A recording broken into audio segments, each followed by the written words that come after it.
Welcome back. I'm Professor Gerd Auffarth.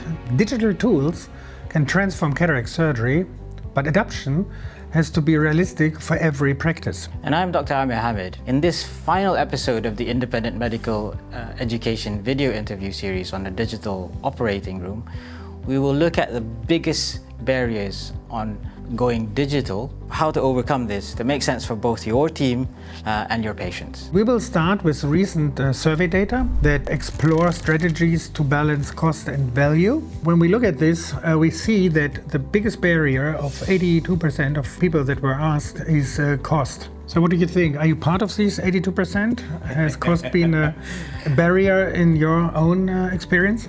It is a significant investment that you need to make.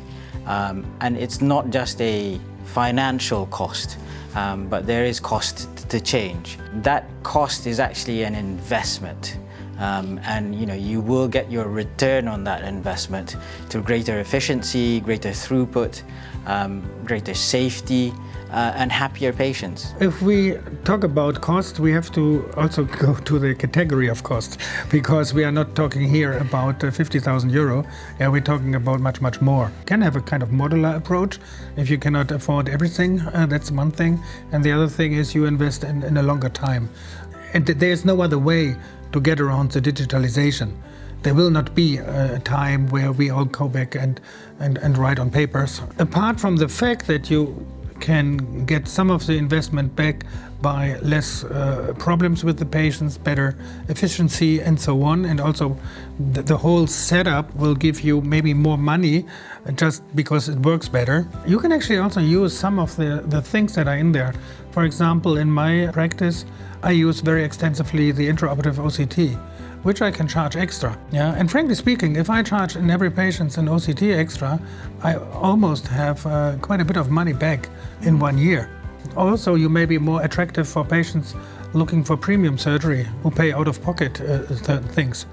And this way you can incorporate some of the features reflecting it being set on the bill. And then you get cash back for your investment. But this is not really the investment you're doing. The investment is in your future, in your workflow, which then gives you more revenue in order to pay off the cost. So it's interesting what you're saying. So by delivering the best efficiency and outcomes for your patients, the financial benefits will come anyway. Yes.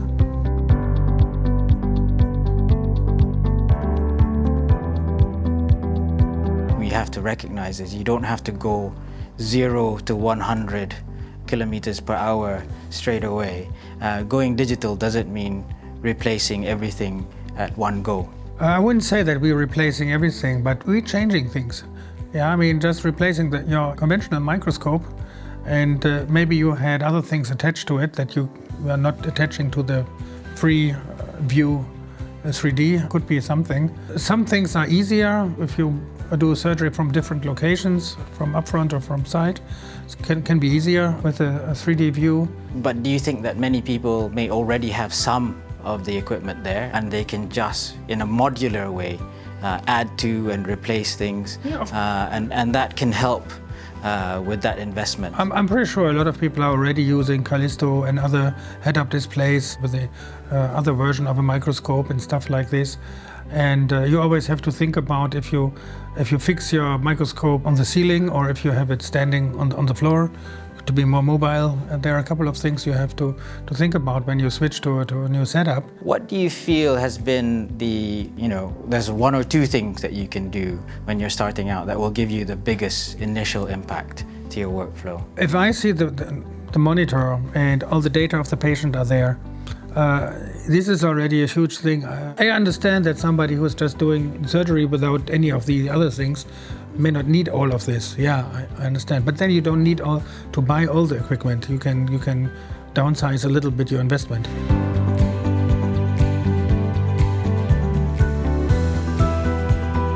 If you're introducing something, what would you measure afterwards, that introduction? When we do patients and we do lenses or whatever, we look at patients' reported outcome. Yeah, so we do prompts. Yes. And we actually should do similar things for our team.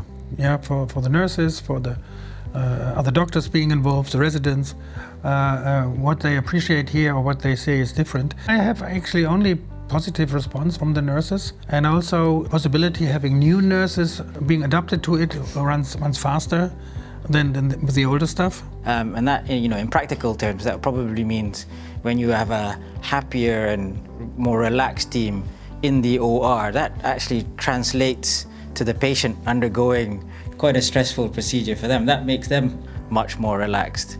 And I think the staff is relaxed when they see that the surgeon is relaxed. Regardless how much blood is there, if the surgeon is calm and relaxed, they are also relaxed and they like this work environment.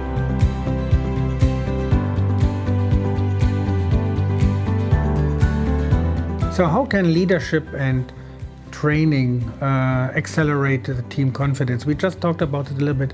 What do you think about that from your perspective, or from your, let's say, also from your healthcare system? If we're talking about change, what we're talking about is a sort of change management type process.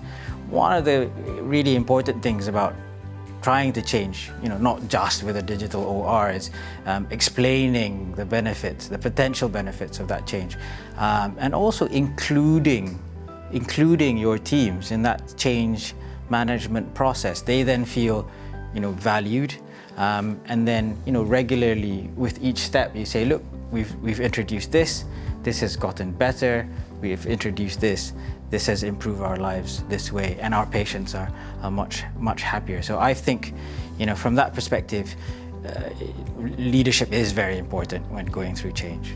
This is something I do actually in my clinic. Regardless how old I am, I always try something new. Yeah, I'm pretty sure one day before I go in retirement, I will do something for the first time. And this is kind of an attitude that will also help your staff to adapt to that. And that's something that you can do in order to get this kind of technology being accepted.